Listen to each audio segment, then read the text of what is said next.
गुरु महाराज की मौज है कि हम और आप सब जीवन में से थोड़ा सा समय निकालकर दरबार में हाजिर नाजिर हो जाते हैं। वैसे समय तो आपके पास इतना भी नहीं है, लगाव हो गया है मालिक से, इसलिए अपने समय में से, संसार के समय में से थोड़ा सा समय निकालकर उन्हें समर्पित कर देते हो, और जो कुछ अर्पित करते हो वो उतने में ही राजी हो जाते हैं। वैसे सच बात तो यह है कि आप जितना समर्पित करते हो, क्या इतना ही समर्पण करने के लिए आपने कहा था? लंबी चौड़ी मारना आपकी आदत है, लंबी चौड़ी मारना तो आदत है। नाम तखत सिंह, घर में पटली भी नहीं, आदत है। आदत इसलिए है कि आप जिस देश में रह रहे हो वो काल और माया का देश है, और इस देश में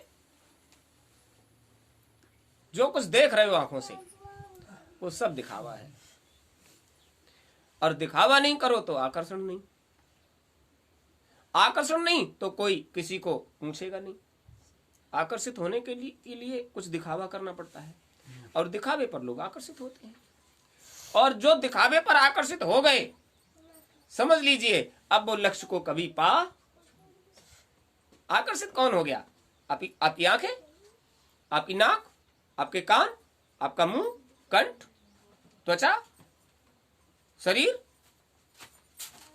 ये तो मुर्दा मिट्टी है। इस मुर्दा मिट्टी को जानदार बनाने के लिए, अरे बड़े जानदार आदमी है, और बेजान कौन सा है? अरे जो चलता फिरता है, जो बात करता है, जो देखता है, सुनता है, कहता है, खाता है, पीता है, वो सब जानदार ही तो है। उनमें जान है तभी तो जानदार है। आदमी तो जानदार है लेकिन जानकार नहीं है। जानदार है, जानकार। जानदार जब तक जानकार नहीं होगा तब तक जानदारी का कोई मतलब। तुम बहुत जानदार और बिल्कुल जानकार नहीं हो तो तुम्हारी जानदारी का कोई मतलब।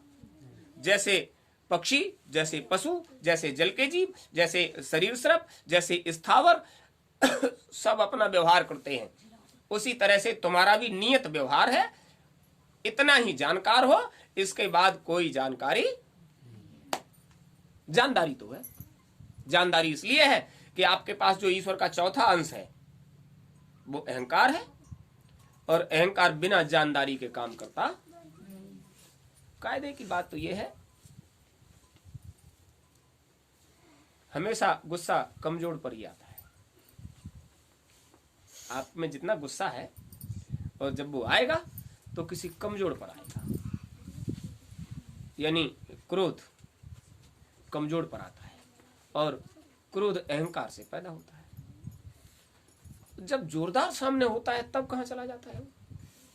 तुमसे ताकतवर अगर सामने है और तुमको गुस्सा क्रोध आए तो उस वक्त उसके क्रियाकलाप कहां चले जाते हैं?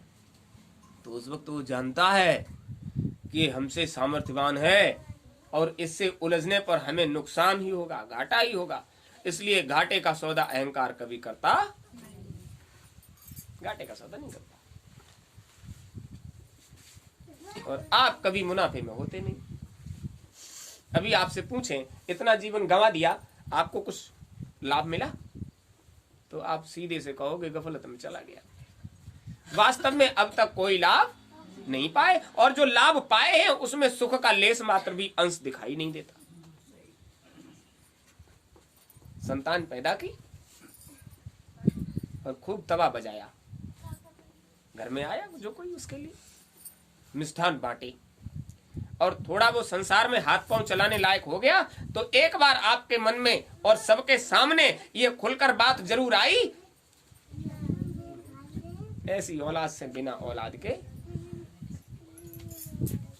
जरा सा भी कोई काम क्रियाकलाप ऐसा उससे हो गया तो आपका मन एक बार उसके प्रति इतना विलक्षण प्रतिभा जाहिर कर गया।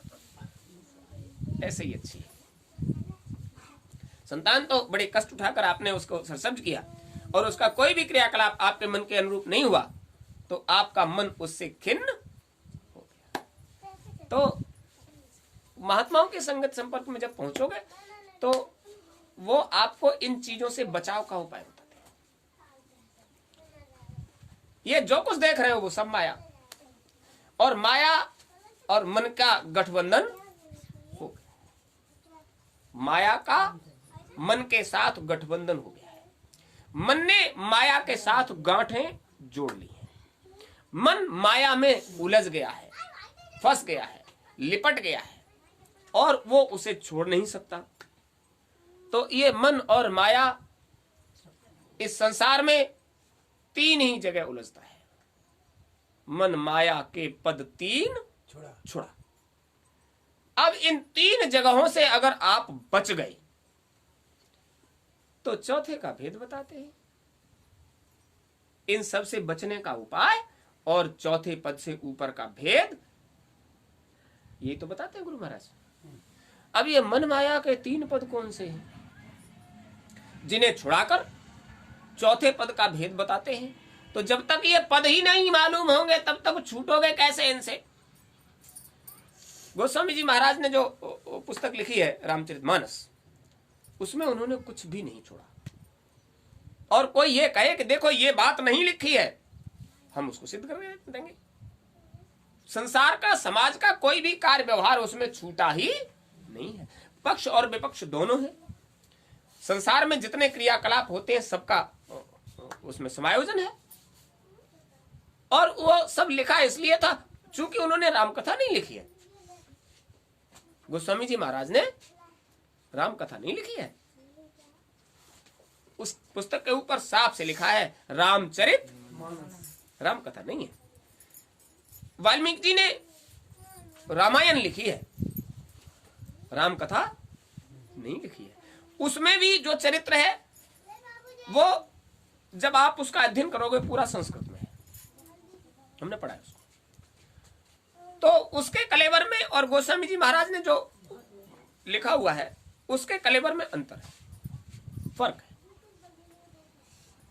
पूरा अंतर तो नहीं है, वो कहानी उसी तरह से है, लेकिन कहीं कहीं उसके नाट्य दर्शन में अंतर है और बहुत बड़ा अंतर है। तो कुल मिलाकर बात ये आती है, वो तो महापुरुषों ने आपके कल्याण के लिए धर्म ग्रंथ लिखे। और सीधी सी बात है, जब गोस्वामी जी महाराज ने अभी कलयुग में वो जो वाल्मीकि जी ने लिखा वो कलयुग में नहीं लिखा। वाल्मीकि जी ने रामायण को उसी वक्त लिखा जिस समय वो क्रियाकलाप हो रहे थे। वाल्मीकि जी ने क्रियाकलाप होने से पहले लिखा और कुछ कामों को बाद में लिखा। तो उन्होंने तो उसी वक्त वो सारी घटनाएं लिखी जिस वक्त वो हो रही थी या होनी थी। जो काम आगे होना था वो पहले लिख लेते थे, फिर उसको जांचते थे। जब हो जाता था तो जैसा वो लिख देते थे वैसा ही उन्हें करना पड़ता था, होता नहीं था, उन्हें करना पड़ता था। महात्मा की बात, पत्थर की लकीर। अब जो महात्मा ने लिख दिया है वो हमें करना पड़ेगा। मोटी बात, सिलेबस पहले बना दिया। पहले आप उसको पढ़िए, वाल्मीकि जी का पूरा चरित्र पढ़िए। और उन्होंने जो धर्म ग्रंथ लिखा है रामायण, संस्कृत का है, इतना मोटा ग्रंथ, आप उसको पढ़िए। उसकी शुरुआत में और अंत में ये बात स्पष्ट कर दी गई है कि जो चरित्र हुआ है वो होने से पहले ही वाल्मीकि जी ने उसका चित्रण कर दिया, पहले ही कर दिया है। और जो उन्होंने कर दिया है उसी के अनुरूप उन्हें सारे क्रियाकलाप करने पड़े। किने? पहली मंजिल के मालिक उतर कर आए और महात्मा ने जो बात लिखी है उसको सिद्ध करने के लिए उन्हें वही सारे क्रियाकलाप करने।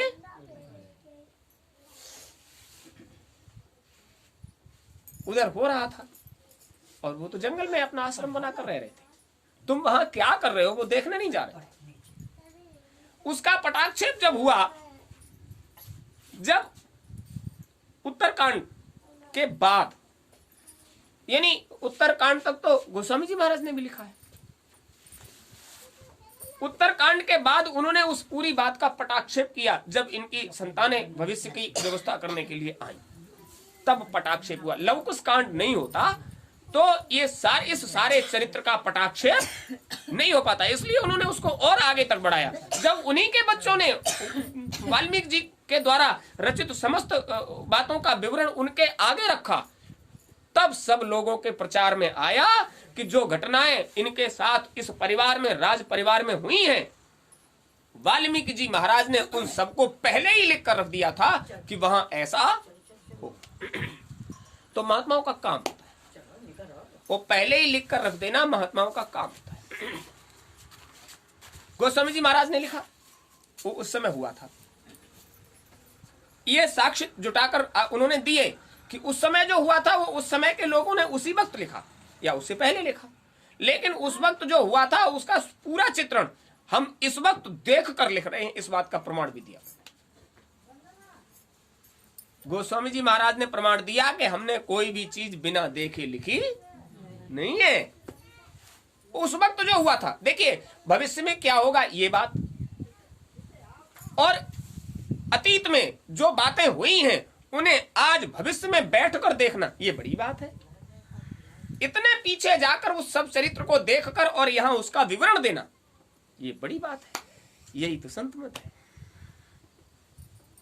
अगर किसी को थोड़ा बहुत ज्ञान ज्योतिष का हो जाए, लग्न वाराही सिद्ध हो जाए, आप उसके सामने जाओ और वो कहने लग जाए आपका ये नाम है, आप फलाने गांव रहते हो, आप फलाने गांव से इस काम से आए हो, पैरों पे गिर पड़ोगे। ये तो लग्न वाराही का काम है। 12 में 144 लग्न होती हैं, उनको सिद्ध कर लीजिए। जीव जिस वक्त सामने खड़ा हो आप अनुमान लगा लीजिए समय क्या हुआ है, वो सारा बात ज्योतिष बताती है। वो सिद्ध हो गए। इससे कुछ लाभ मिलने वाला है कुछ नहीं। वास्तविक काम, जिस काम से आपको शरीर मिला है उस काम में बाधा पैदा कर लोगे, क्योंकि अब तो लोग तुम्हारे पीछे चलने लग जाएंगे। अरे वो त्रिकालदर्शी है, बड़ी बात। ये सारी चीजें माया की नहीं, और मन इसमें बहुत जल्दी उलझ, इसको इन तीनों पदों से छुड़ाना है। अभी मां साहब ने सवाल किया, मन माया के पद 3 छोड़ा। ये 3 पद कौन से हैं? गीत तो हम खूब गाते हैं, उड़ चल हंसा अपने मुल्क को, यहां ना अपना कोई। और पूछ बैठे थे तो उन्होंने कहा बड़े बूढ़े गाते आए सो हम गाते मालूम हमें। ये गीत बड़े बूढ़े गाते आए तो हम भी गाते हैं, मालूम हमें भी नहीं ये हंसा क्या है और हंसा का मुल्क कहाँ है। तो इन गीत गानों का कोई लाभ, पहले तो जानना पड़ेगा कि उड़ जाने वाला हंसा कौन है और उस हंसा का ये मुल्क कहाँ है। गीत तो गाते हो, अभी आप लोग लंगुरिया गाते हो। आप लोगों ने कभी लंगुरिया गाया? खूब गाए, छंद गाए हैं देवी के छंद। गुरु महाराज से के पास आने से पहले ये खूब गाए जाते थे। आपको एक लंगुरिया सुना है? अच्छा, जो लंगुरिया आप गाते थे उसका मतलब जानते हो क्या है? मतलब नहीं नहीं मां साहब, और लंगुरिया ऐसा वैसा लंगुरिया नहीं है। आपकी हवा तो अब निकल गई है, पहले हवा नहीं निकली थी। जब हवा थी उस वक्त लंगुरिया गाया जाता था। दरवाजे पे ठाड़ी लहराए लंगुरिया, तेरी धन खाए लई कारे, गाते थे आप। धप ढांक बजे मुरली बाजे और बजे बसुरिया बैन, लंगुरिया तेरी धन खाए लई कारे। अब हमें बताइए, ढप ढांक बजे, मुरली बाजे और बजे बसुरिया बैन, आज बताएंगे 5 नाम है। आपको क्या मालूम ये लंगुरिया संसार का नहीं है, ये ऊपर का सौदा है। हमने तो नहीं बनाया, आपने पहले गाया। इसका मतलब जान रहे थे कि ये मुरली बाजे और बजे बसुरिया बैन क्या मतलब होता है? क्रमवार, और उसमें सारी बात लिखी गई। आप केवल गाते रहे, उसका मतलब किसी को समझाने वाला नहीं। आपको पहले नहीं बताया। एक आचार्य ने ही पूछ लिया था, एक बात बताओ पंडित जी, ये पंडित लोग इतना मेहनत करते हैं, रातों को जग कर ब्याह पढ़ते हैं और कथा भागवत इतना ये सब कुछ होता है, लेकिन ये पीला पैसा उनको सिद्ध होता क्यों नहीं? जिसने खाया उसकी तीसरी पीढ़ी खाने वाली नहीं रहती। अरे भाई ऐसा कुछ भी नहीं है। अरे है कैसे नहीं? उन्होंने उंगलियों पे गिना दिया, उनको देखो उनको देखो उनको देखो उनको देखो और छोड़ के चले गए संसार में। उनके बाद उनका कोई नाम लेने वाला नहीं है। आपके यहाँ हुआ है क्या ऐसा? सबसे पुराने पंडित बालकराम जी हाँ, हाँ। बहुत अच्छी पंडिताई करते थे, वास्तव में प्रकांड पंडित थे वो। पंडिताई के मामले में कर्मकांड उनकी टक्कर का कोई नहीं करता। कोई है उनके नाम का पीछे से? हाँ, कन्हैयालाल मिश्रा जी थे, वो भी पंडिताई करते थे। कन्हैयालाल पत्थर किन्हीं मिश्रा, किन्हीं, हाँ। कन्हैयालाल भी करते थे। अच्छा, कन्हैयालाल हमारे परिवार के पंडित थे। उन्हें उनका आपे समय बंद नहीं, किन्हीं मिश्रा पंडिताई करते थे। हाँ, दुकानदारी कर सकते हैं। तो आगे देख रहे होगे आप, और कुछ बताएं? वो है तो और लेगा। हाँ है, आगे क्या है इसके बारे में नहीं पता, वो दूसरा ही तो है पीढ़ी। वो तीसरा देखना, वो तीसरे का मामला है। रामाधार पंडित जी अभी जल्दी में ही गए। राकेश पंडित जी अभी है। पंडित लोग ही तो हैं, पुराने पंडित, जिनके घर में पुरानी पंडिताई हो रही थी। उन लोग की तो कई पीढ़ी चलेंगे भाई, तो अब ये बताने, वो तो समय बताएगा। अभी तीसरी पीढ़ी शुरुआत है। चलिए, मतलब उन्होंने ये बात क्यों कही? वो ये जानना चाहते थे वास्तविकता क्या है। पंडित जी तो सोनेलाल भी थे, इतना संपन्न परिवार है, पंडिताई तो वो भी करते थे, ये अपवाद कैसे हो गया? वो कितनी भागवत हर साल कराते थे। अब इसका कारण क्या था? वो जितना जानते थे उतना करते थे, और जितना करते थे उसमें से भी वो आधे से अधिक दान करते थे, समर्पित कर दिया। भागवत करा देता है। हर तीसरे बस भागवत करते थे। आप लोगों ने भी सुना होगा, करावली से पंडित जी आते थे, वो भागवत कराते थे हमसे। कब की बात है ये?